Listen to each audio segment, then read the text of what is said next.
Guys, জুমা মোবারক সবাইকে। তো প্রতিদিন চলে আসলাম প্রতিদিনের মতো আপনাদের মাঝে। তো আজকে রোজার মাসটা আলহামদুলিল্লাহ ভালোই আসছিল, কোনো আর্জেবা ছিল না। যা কষ্ট হইতো রাত্রি, হ্যাঁ মেহমান আসতো সবাই কিন্তু রাত্রে। আর এখন আবার শুরু হয়ে গেছে এর পরে তো প্রথম জুমা পড়লো আমাদের বাসায় মেহমান। তা আমরা কিন্তু সব আয়োজন করতে আসি রান্নাবান্নার। তাই এখন আবার আমি আসছি বুইরার রুমে ক্লিন করতে। কারণ কিসের জন্য আসছি, এই জায়গায় আবার মাইয়ার আসবে, আইসে যদি দেখে বাবার রুম ক্লিন করে না, তাই কইব কি যে মনে হয় আমার বাবার রুমে এরকমই দেখায়। তো এই জন্য আবার আসলাম, নাইলে আরও পরে আসতাম, কারণ সব কিছু কাজ করার পর আসতাম। তাই এখনই কিন্তু আসতে হয়, এটা প্রতি শুক্রবারই এমনই হয় আমার সাথে। তাই চলুন বাবার রুমটা দেখাই দিই।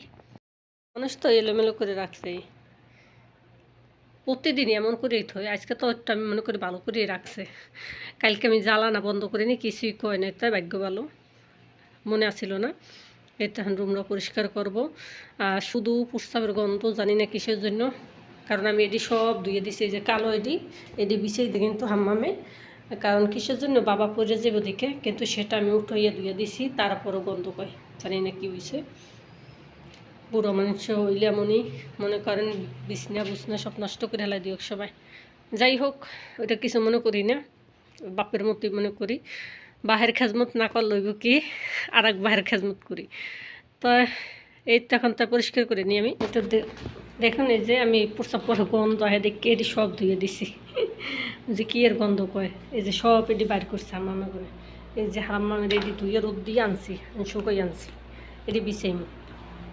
এই যে হাম্মাম, তো এই যে দেখাই আমি হাম্মামের এই জানলাটা খুললে দিয়েছি যে গন্ধ যায়। তো এখন দেখতেছি মসজিদে কোনো মানুষ নামাজ পড়ে বেরিয়েতেছি, যে দেখেন মসজিদ। আমি কিন্তু উপরে জানলা দিয়ে করতেছি, এই করা এখানে তো জালি লাগাই না, এই জন্যই করা যায় না। হ্যাঁ, এই যে মসজিদটা দিয়ে মানুষ মসজিদে নামাজ পড়ে বাইরেতেছে, আমার কাছে খুবই ভালো লাগছে। এই যে অনেক মানুষই আমগো বাসায় মেহমান আল্লাইব, নামাজ শেষ, এখন আসা ধরবে। তাই তো কাজটা শেষ করে লাইতে আমি হাসুম না কান্দব আমি তো জানি না। দেখেন আমি শুধু কই না প্রস্রাবের গন্ধ, প্রস্রাব এই যে থুয়ে দিছে বাক্সা বলিয়ে, বুড়ো বাক্সা বলে থুয়ে দিছে, এখন গুছিয়ে পাইলাম। যাই হোক, এই জেডিও পরিষ্কার করে লাইছি, হয়তো আপনারা আমার কেউ বকতেও পারেন। তো কিছু কথা মনে পড়লো কি, কিছু কিছু মানুষের কথা না জীবনে অভিশাপ হয়ে মনে হয় থাকে। কারণ সে কথাটা আমি কেন বললাম সেটা বলি। তা আমার বাচ্চারা ছিল না, আমার বাচ্চাকে বাথরুম করতো না, আমার খুবই খারাপ লাগতো ওটা পরিষ্কার করতে। হয়তো মার গিন থাকে না, সেটা ঠিক। তা আছে না, নোংরা থাকলে না, আমার ওই যে নোংরা থাকলে আমার খুবই খারাপ লাগতো, ওটা আমি পরিষ্কার করতে পারতাম না। তো ওটা ওর বাচ্চার বাবাই করতো আর কি। নোংরার ভিত্তি কিন্তু একটা আছে, একটু বড় হইলে যে আর কি। তো বলতো কি যে এমন সময় হইব তুই বাথরুম দিয়ে খাবি। তো আমার কথাটা না এসে হঠাৎ করে মনে পড়ে গেল যে কিছু কিছু মানুষের কথা হয়তো অভিশাপ হয়েই থাকে। তাই যাই হোক, মনে হয় আমার জীবন অভিশাপ হয়ে রয়েছে। এখন কিন্তু আমি সকলে এলে 7-8টা বাথরুম ধুই, প্রস্রাব পায়খানা সবই এই বুড়োর করা লাগে আমার।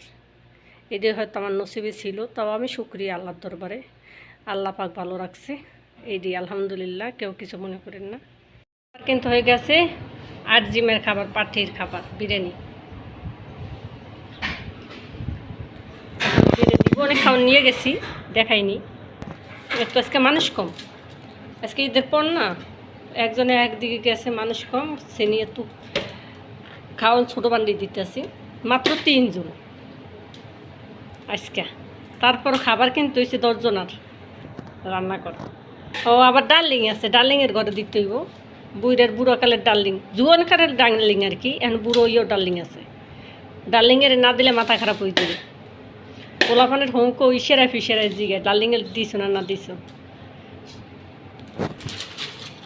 এটা মুরগি আনাম আনাম, আল্লাহ পাও ফাটিয়ে গেছে দি। এই যে